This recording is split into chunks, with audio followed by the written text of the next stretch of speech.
welcome to my YouTube channel Study Time with Priyanka.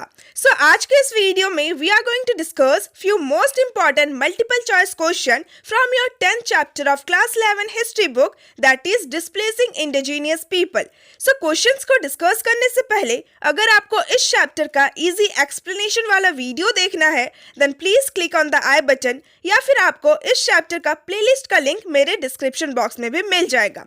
So please अगर अभी तक आप लोगों ने इस चैप्टर का एक्सप्लेनेशन वाला वीडियो नहीं देखा है देन वीडियो को प्लीज जरूर देख लीजिएगा to properly understand the chapter. So now without further delay let's start discussing important multiple choice question from this chapter.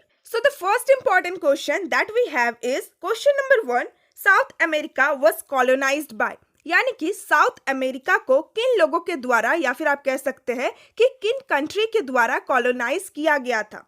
So the first option that we have is British, second option is Spanish, third option is Portuguese and fourth option is both B and C. So इसका right answer हो जाएगा option number D which is both B and C, यानी कि South America को Spanish and Portuguese द्वारा colonise किया गया था. Now the next question that we have is question number 2. Where is New National Museum of the American Indian? So New National Museum of the American Indian कहाँ पे located है, कहाँ पे situated है? So option number A is South America, option number B is Britain, option number C is Canada and option number D is USA. So इसका right answer हो जाएगा option number D, that is USA, यानी कि United States of America. Next question that we have is which trading company came to South Asia, made themselves into political powers, defeated local rulers and annexed their territories. यानी कि वो कौन सा trading company था जो कि south Asia आया था एंड साउथ एशिया में आके उन्होंने अपने आप को एक पॉलिटिकल पावर के रूप में स्टेबलाइज किया था और साथ ही साथ साउथ एशिया में जो भी लोकल रूलर्स थे उन सारे लोकल रूलर्स को डिफीट किया था और उनके टेरिटरीज को एनेक्स किया था, यानी कि उनके टेरिटरीज को कॉन्क्वेस्ट किया था. सो जो पहला ऑप्शन है वो है East India Company, second option है Dutch East India Company, third option है Hudson Bay Company and fourth option है रॉयल अफ्रीकन कंपनी. सो इसका राइट आंसर आप लोगों को भी बहुत ही अच्छी तरीके से मालूम होगा. सो इसका जो राइट आंसर है वो है option number A which is east India company. And यही वो कंपनी था जिन्होंने हम पे यानी कि इंडिया में भी अपना जो रूल है उसको स्टेबलाइज किया था. यही वो कंपनी था जो इंडिया में ट्रेडिंग पर्पस के लिए आए थे बट फिर बाद में उन्होंने अपने आप को एक पॉलिटिकल पावर के रूप में स्टेबलाइज किया, साथ ही इंडिया के जो लोकल रूलर्स थे उनको डिफीट किया एंड लोकल रूलर्स के जो टेरिटरीज था उनको एनेक्स कर लिया. So now the next question that we have is question number 4. The word settler is used for dash in South Africa. So South Africa में ये जो word है settlers ये किन लोगों के लिए यूज किया जाता है? So option number A is European, option number B is Dutch, option number C is British and option number D is none of the above. So इसका राइट आंसर हो जाएगा option number B which is Dutch. So basically South Africa में Dutch लोगों के लिए settler word का या फिर टर्म का यूज किया जाता है. Next question is question number 5. The word settler is used for dash in America. So America में किन लोगों के लिए settler टर्म का यूज किया जाता है? So we have the same option जो कि हमने अपने क्वेश्चन नंबर 4 में देखा था. So इस क्वेश्चन का राइट आंसर हो जाएगा option number A which is European. So basically European लोगों के लिए अमेरिका में सेटलर वर्ड का यूज किया जाता है. Now next question is question number 6. Ireland was virtually a colony of, यानी कि जो आयरलैंड है जो ये कंट्री है वो वर्चुअली किस देश का कॉलोनी था? सो पहला ऑप्शन है England, second option is Spain, third option is Portugal and fourth option is America. So इसका राइट आंसर हो जाएगा option number A which is England. So Ireland basically आप कह सकते हैं कि वर्चुअली इंग्लैंड का कॉलोनी था एक टाइम पीरियड में. Next question is question number 7.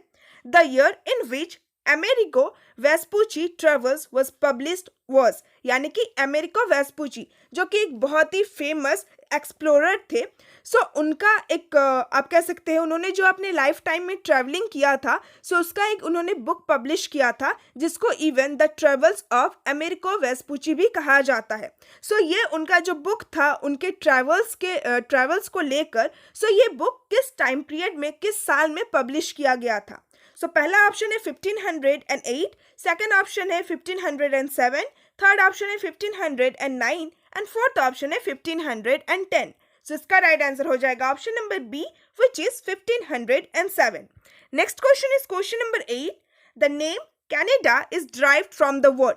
सो ये जो नाम है कनाडा, ये किस वर्ड से डिराइव्ड किया गया है? सो पहला ऑप्शन है कार्टियर, सेकंड ऑप्शन है कनाटा, थर्ड ऑप्शन है ऑस्ट्रल एंड फोर्थ ऑप्शन है none of the above. So इसका राइट आंसर हो जाएगा option number B, which is Kanata. So Kanata ये जो वर्ड है, इसी वर्ड से कनाडा टर्म को या फिर कनाडा ये जो कंट्री का नाम है उसको ड्राइव किया गया है. एंड अगर आप देखेंगे कि कनाटा का मतलब क्या होता है, सो बेसिकली कनाटा का मतलब होता है village. Now the next question is question number 9. The continent of north America extend from.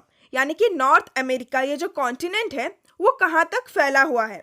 सो पहला ऑप्शन है Arctic Circle to Tropic of Cancer, second option है Pacific Ocean to Atlantic Ocean, third option है both A and B and fourth option है none of the above. So इसका right answer हो जाएगा option number C, which is both A and B. यानी कि North America Arctic circle से लेकर tropic of cancer तक फैला हुआ है, एक्सटेंड करता है. और साथ ही साथ अगर आप ईस्ट वेस्ट के डायरेक्शन में देखेंगे देन पैसिफिक ओशियन से लेकर अटलांटिक ओशियन तक नॉर्थ अमेरिका एक्सटेंड करता है, यानी कि नॉर्थ अमेरिका फैला हुआ है. Next question is question number 10. The native people of Australia were known as. So Australia में रहने वाले जो नेटिव पीपल थे, जो मूल निवासी थे, उन लोगों को क्या कहा जाता था? सो पहला ऑप्शन है first nation people, second option है रेड इंडियन, थर्ड ऑप्शन है Australian Indian and fourth option है अब ऑरिजिन. सो इसका राइट आंसर हो जाएगा option number D, which is aborigine. So Australia में रहने वाले नेटिव पीपल को बेसिकली अब ऑरिजिन कहा जाता है. Next question is question number 11. The brown complex people whose land Columbus mistook for India were called as. यानी कि Christopher Columbus जो कि एक बहुत ही फेमस इटालियन एक्सप्लोरर थे. सो क्रिस्टोफर कोलंबस ने जिस लैंड को डिस्कवर किया था, जिस लैंड को वो समझ रहे थे कि ये इंडिया हो सकता है, सो उस लैंड में रहने वाले जो ब्राउन कॉम्प्लेक्स के पीपल थे, यानी कि जो ब्राउन कलर के पीपल थे, उन लोगों को क्या कहा जाता था? So the first option that we have is First Nation people, second option is Red Indian, third option is Australian Indian and fourth option is all of the above. So इसका right answer हो जाएगा option number B, which is Red Indian. So basically Columbus ने जिस land को discover किया था and उस land में रहने वाले जो लोग थे, जो ब्राउन कॉम्प्लेक्स पीपल थे, उन लोगों को रेड इंडियन कहा जाता था. क्यों कहा जाता था? रेड इसीलिए कहा जाता था क्योंकि उनका जो स्किन कलर था वो ब्राउन कलर का था, रेड कलर का था. और इंडियन इसलिए कहा जाता था क्योंकि कोलंबस को लगा था कि जिस लैंड को मैंने डिस्कवर किया है वो इंडिया है. सो इसीलिए इस लैंड में रहने वाले जो लोग हैं ये रेड इंडियन हो सकते हैं. सो इसीलिए कोलंबस ने उन लोगों को रेड इंडियन कहा था. सो आई होप कि आपको ये क्वेश्चन एंड इस क्वेश्चन का आंसर भी बहुत ही अच्छी तरीके से समझ में आ गया होगा. So now let's move to our next question, which is question number 12. Who was the third president of USA and a contemporary of English poet William Wordsworth. यानी कि यूएसए के तीसरे प्रेसिडेंट कौन थे, जो कि एक बहुत ही फेमस इंग्लिश पोएट थे जिनका नाम था विलियम वर्ड्सवर्थ. उन्हीं के कॉन्टेम्पररी थे, यानी कि उन्हीं के टाइम पीरियड में एग्जिस्ट करते थे. सो पहला ऑप्शन है थॉमस जेफरसन, सेकंड ऑप्शन है जॉन मार्शल, थर्ड ऑप्शन है George Washington and fourth option है एंड्रयू जैक्सन. सो इसका राइट आंसर हो जाएगा option number A, which is Thomas Jefferson. So USA के जो तीसरे प्रेसिडेंट थे उनका नाम था Thomas Jefferson. Next question is question number 13. Barbed wire was invented by. Barbed wire यानी कि कांटेदार तार कब इन्वेंट किया गया था, किस टाइम पीरियड में इन्वेंट किया गया था?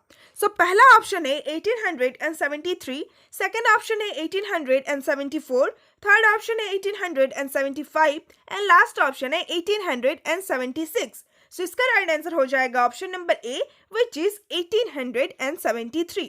Next question is question number 14. The Native American tribe which was forcefully evicted by US President Andrew Jackson was.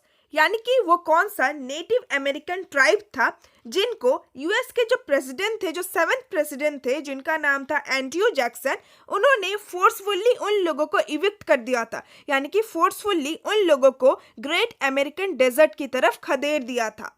सो पहला ऑप्शन है Hopis, second option is Cherokees, third option is Metis and fourth option is Ottawas. So इसका right answer हो जाएगा option number B, which is Cherokees. So basically Cherokees tribes को ही US president Andrew Jackson ने forcefully Great American Desert की तरफ evict कर दिया था। Next question is question number 15। Britain recognise the USA as an independent country in, यानी कि ब्रिटेन ने कब यूएसए को, यूनाइटेड स्टेट ऑफ अमेरिका को एक इंडिपेंडेंट कंट्री के रूप में रिकॉग्नाइज किया था। सो पहला ऑप्शन है 1781, सेकंड ऑप्शन है 1782, थर्ड ऑप्शन है 1783 एंड लास्ट ऑप्शन है 1784। सो इसका राइट आंसर हो जाएगा option number A, which is 1781। So with this हमने half of the question complete कर लिया। सो आई होप कि आपको अभी तक जितने भी क्वेश्चन मैंने डिस्कस किए हैं वो सारे ही क्वेश्चन एंड इवन उन सारे ही क्वेश्चन के आंसर बहुत ही अच्छी तरीके से समझ में आ गए होंगे। So rest of the question will discuss in our next video. So next video मैं बहुत ही जल्द अपलोड कर दूंगी। नेक्स्ट पार्ट का लिंक आपको मेरे डिस्क्रिप्शन बॉक्स में मिल जाएगा, या फिर आप डायरेक्टली आई बटन को भी क्लिक करके नेक्स्ट पार्ट को देख सकते हैं। सो विद दिस आज का ये वीडियो एंड करते हैं। सो अगर आपको आज का ये वीडियो अच्छा लगा then please like my video and share my video with your friends and classmate and please comment में डाउन कि आपको आज का ये वीडियो कैसा लगा। And please it's a request कि अगर अभी तक आप लोगों ने इस चैप्टर का एक्सप्लेनेशन वीडियो नहीं देखा है देन वीडियो को जरूर देख लीजिएगा, लिंक आपको मेरे डिस्क्रिप्शन बॉक्स में मिल जाएगा। So now see you all soon in my next video. Till then bye bye and stay tuned with my channel and thanks for watching my video.